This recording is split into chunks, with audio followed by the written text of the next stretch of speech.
They said every chef has a secret ingredient, but when she looked at me across the kitchen, I realized I was hers. I still remember the first time I walked into her kitchen.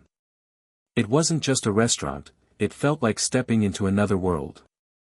The air was alive with scents I couldn't name at first: fresh basil crushed under the press of a knife, butter melting into garlic, the faint sweetness of something caramelizing in the oven.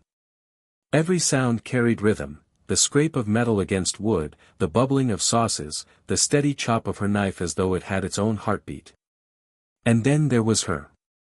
She stood at the counter, sleeves rolled to her elbows, hair pulled back in a way that only made her presence sharper. Not flashy, not forced, just a quiet confidence that filled the room. She didn't look up immediately, but when she did, her eyes lingered on me for a fraction longer than politeness required.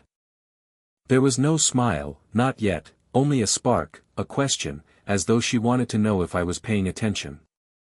I was. I'd come in curious, not expecting much. Maybe a good meal, maybe a story about a chef people in the neighborhood whispered about. But in that moment, I realized this was different. There was something in the way she moved, measured, precise, and yet graceful, as if the kitchen bent to her rhythm instead of the other way around. Every dish, she said casually, almost to herself, has a secret ingredient. Her voice carried over the sizzle of the pan, low and steady. I wasn't sure if she was talking to me or to the room itself, but I leaned forward, caught by the weight of those words. She didn't explain, didn't elaborate, just tossed a pinch of salt with the kind of care you'd expect for something far more valuable. I laughed nervously, asked what the ingredient was. She only tilted her head, lips curving in the faintest suggestion of a smile, then turned back to the stove. No answer. Just silence thickened by the hiss of oil meeting flame.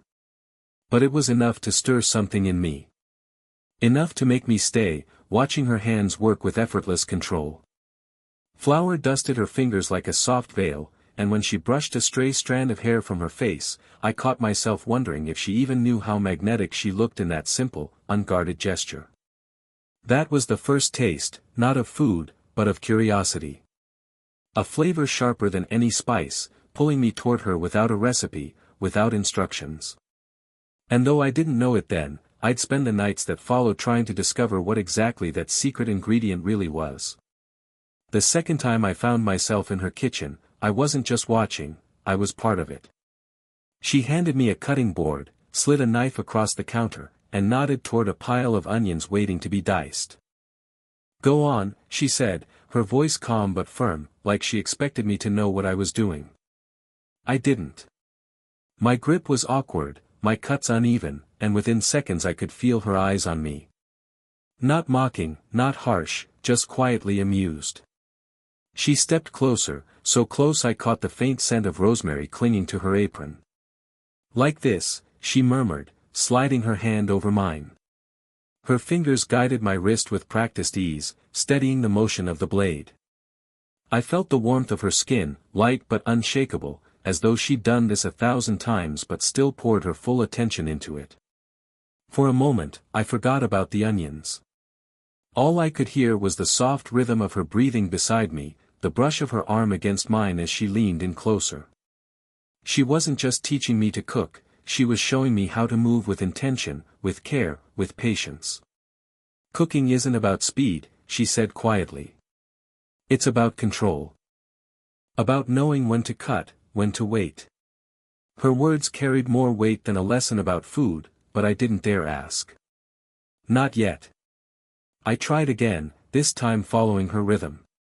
The blade moved more evenly, the pieces more uniform. She smiled, small, approving, and gave my wrist a gentle squeeze before letting go. That brief touch lingered, a ghost of warmth that made me wish she hadn't pulled away so soon. We worked side by side after that, the silence between us filled with the symphony of the kitchen. The crackle of oil, the thump of a pot on the stove, the quiet laughter that slipped from her when I nearly dropped a tomato. She teased me lightly, but there was kindness in it, as though she wanted me to stay, to try again. At one point, I caught her watching me instead of the pan. Her gaze softened, and though she looked away quickly, it left me unsettled, in the best possible way. By the end of the night, I hadn't just learned how to dice an onion. I'd learned the shape of her patience, the warmth of her presence, and the way a simple touch could echo far louder than words. And deep down, I knew this was only the beginning of the lessons she had for me. That night, after the last plate left the kitchen and the noise of the dining room faded, she poured 2 glasses of wine and motioned for me to sit. The counters were clean, the pots stacked neatly, but the air still carried the traces of the night, charred herbs, a faint sweetness of baked fruit, the metallic whisper of knives waiting for the next shift. She sat across from me, shoulders relaxed in a way I hadn't seen before. The fire of command she carried during service had dimmed, replaced by something softer, almost weary. She turned the stem of her glass slowly between her fingers before speaking. "You know," she said, her voice lower now, "people think chefs live glamorous lives. That it's all praise and applause." She gave a quiet laugh, but it held no joy.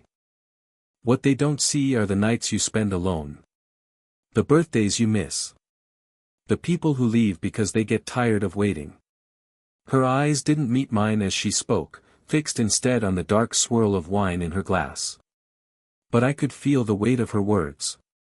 There was no performance here, no professional mask, just a woman admitting that success came with a price. I leaned forward, elbows on the table, trying to catch her gaze.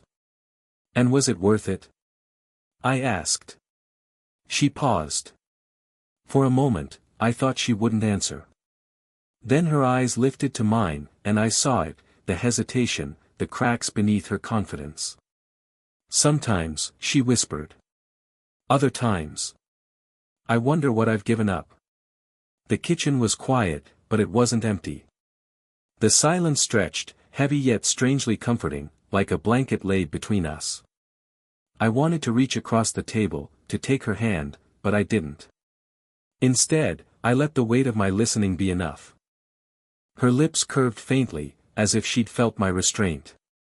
She set her glass down, fingers brushing the wood near mine, close enough to feel the warmth radiating, not close enough to touch. The space between our hands felt alive, pulsing with something unspoken. "I don't usually talk about this," she said softly. "But with you, it doesn't feel like a confession. It feels like being seen." Her voice lingered in the air, and in that moment, I realized it wasn't just her food that drew me in. It was the vulnerability she hid behind aprons and recipes. The part of her that longed to be understood. And sitting there, watching the candlelight flicker across her face, I knew I wanted to understand her more than anything else. The following evening, the restaurant had closed, and the kitchen was ours alone. The lights were dimmed except for the glow above the prep table, casting everything in warm shadows. She stood over a pan, moving with that same quiet precision, though tonight her movements seemed slower, more deliberate. When she slid a small plate toward me, I felt a flicker of nerves. "Try this," she said, her voice calm but carrying a weight I couldn't name. "I made it just for you." The plate looked simple, seared vegetables layered over a delicate sauce, but the way she presented it felt personal, almost intimate. I picked up the fork, suddenly aware of how closely she was watching me. Her gaze didn't waver, following every motion as I cut into the dish, lifted the bite, brought it to my lips. The flavors burst softly, rich, layered, complex. But the taste itself wasn't what stopped me. It was her eyes, the way they held mine, searching for something beyond approval. It felt less like I was eating a meal and more like I was answering a question she hadn't spoken aloud. I swallowed, let the warmth of the food linger, then gave a small smile. "It's incredible." My voice came out lower than I expected, softer, almost reverent. Her lips curved, but not in triumph. It was smaller, quieter, something closer to relief. She tucked a loose strand of hair behind her ear, though it immediately fell again. For a moment, I wanted nothing more than to reach across the counter, to brush it back for her, to let my fingers linger in the softness. But I stayed still, the weight of hesitation pressing on me as much as the air between us. "You know," she said, leaning against the counter, when I cook for strangers, it's easy. But when I cook for someone I care about," she stopped, catching herself, her eyes darting away. "It's different." The silence that followed was thick, charged. I set the fork down, suddenly hyper-aware of how close she was, how the faint scent of time clung to her skin, how the shadows deepened the warmth in her features. I wanted to tell her I felt it too, the shift, the pull, the way this moment felt like standing at the edge of something bigger than either of us. But the words tangled in my chest, stuck between caution and desire. So instead, I let my eyes hold hers, hoping she could read what I couldn't say. And in that unspoken exchange, in that lingering glance, the taste of her dish became more than food. It became a confession, one neither of us was ready to voice, but both of us already understood. The days that followed blurred together, afternoons in her kitchen, evenings spent side by side, the scent of simmering sauces clinging to my clothes long after I left. Yet the more time we shared, the heavier the silence grew. Not the comfortable kind we'd found before, but a silence made of questions neither of us dared to voice. I felt the pull toward her everywhere. In the way her hand would linger an extra second when passing me a spoon. In the warmth of her laughter when I made some careless mistake. In the flicker of her eyes when our gazes locked too long across the counter. It was there, unmistakable. And yet, every time I thought of reaching for it, something stopped me. The voice in my head was merciless. "She's older. She's experienced. She deserves someone who already knows what they're doing in life, not someone still figuring it out. What would people think if they saw us together? Would they call it foolish? Would they say I was chasing something I couldn't understand?" One evening, after the last guest had left and the clamor of the dining room had faded, I stayed behind to help her clean. She moved quietly, her face unreadable as she stacked pans and wiped counters.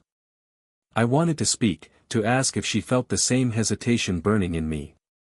Instead, I found myself caught between wanting to close the gap and fearing what would happen if I did. At one point, our hands brushed as we reached for the same cloth. The touch was fleeting, accidental, but it jolted me like a spark. My heart surged forward, but my body pulled back, retreating into the safety of distance. She noticed, I could see it in the way her eyes lingered on me for just a moment longer before she turned away. Her tone that night was different, colder. Not cruel, but careful. As though she was deliberately putting up walls between us. She spoke only of the kitchen, of menus, of orders. Gone was the softness of her late-night confessions, the teasing warmth of her lessons. It was then I realized, she felt it too. The pull. The hesitation. And she was just as afraid of it as I was. We worked in silence until the last pan was shelved. The only sound left was the faint hum of the refrigerator and the echo of words we didn't say. I almost reached for her then, almost let my hand close over hers on the counter. But the fear won. I pulled back, and the moment passed like steam rising and vanishing into the air. That night, walking home, I couldn't shake the taste of regret. The ache of what could have been but wasn't. The knowledge that sometimes the hardest recipe to follow isn't for food, it's for courage.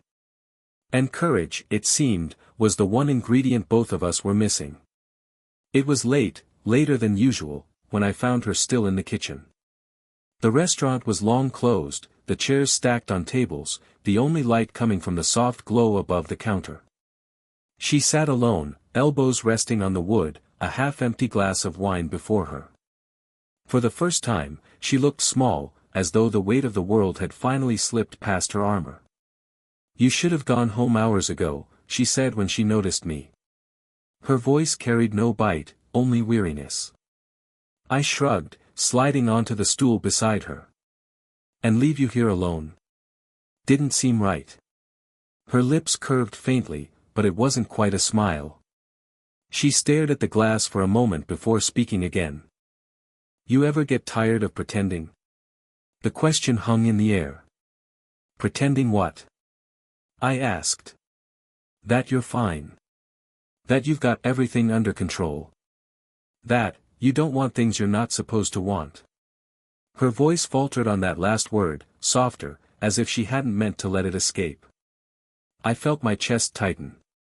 This was it, the crack, the place where silence could no longer hold. Every day, I admitted quietly. Her eyes lifted then, meeting mine. In them, I saw not just weariness but fear, the kind of fear that comes from being vulnerable, from daring to hope when hope feels dangerous. I've spent so much of my life in this kitchen, she said, fingers tracing the rim of her glass. I've given it everything. And it's given me, something, yes. But also, nothing. The people I loved couldn't wait forever. I thought if I just kept moving, if I just kept cooking, it would fill the emptiness. But it doesn't. I swallowed hard, my voice low. So what does? She hesitated, then breathed out a fragile laugh. The secret ingredient. The one I told you about. She finally reached across the counter, her hand finding mine. The touch was deliberate, firm, as though she'd decided she would no longer hide behind walls. It's not the food. It's the people you cook for. The feelings you pour into it. And tonight, she paused, her voice trembling just enough to betray her calm. Tonight it was you. Her words hit me like heat rising from the stove, immediate, enveloping, impossible to ignore. I turned my hand over, fingers curling around hers. For once, I didn't hesitate. The kitchen was silent but alive, the hum of the refrigerator steady like a heartbeat. Her hand was warm, grounding, the kind of touch that erased every doubt and replaced it with certainty. I don't care what anyone thinks, I said softly, the words spilling out before fear could stop them. I just don't want to keep pretending either. She smiled then, small, fragile, but real. And in that quiet kitchen, with nothing but shadows around us, something shifted. Not just between us, but within us. It wasn't a grand confession, not yet. But it was enough. Enough to stir the heart that had been waiting, aching, and finally, beginning to breathe. The night she finally let me into her world fully wasn't marked by fanfare or applause. There were no guests, no clatter of dishes, no pressure of orders flying across the pass. Just the two of us, the hum of the fridge, and the low golden glow of the kitchen lights that made the stainless steel shimmer like moonlight. She pulled ingredients from the shelves without a word, setting them on the counter between us, pasta, fresh herbs, a block of Parmesan, a basket of tomatoes still carrying the scent of the garden. We'll cook something simple, she said, her voice softer now, carrying no trace of the authority she wore in front of others. But what we made that night wasn't just food. It was a conversation without words. She handed me a knife, and for once, I didn't fumble. I remembered the lessons from her hand guiding mine, the rhythm of her breath as she leaned close. She noticed. I could see it in the small smile tugging at her lips as I diced the tomatoes evenly. Not bad, she teased. You're finally learning. You're a good teacher, I said. Though maybe your methods are unconventional. She raised a brow, amused. Unconventional? Well, I replied, trying to sound casual, though my heart was pounding, most teachers don't make their students feel like the lesson matters more than the grade.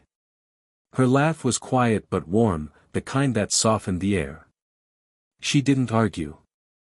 She just slid a pot onto the stove, and together we moved in sync, her stirring, me adding, both of us filling the silence with glances and small smiles that said more than any words could. When the dish was ready, we plated it simply, one bowl, 2 forks. She carried it to the corner of the counter, where the light fell in a soft halo.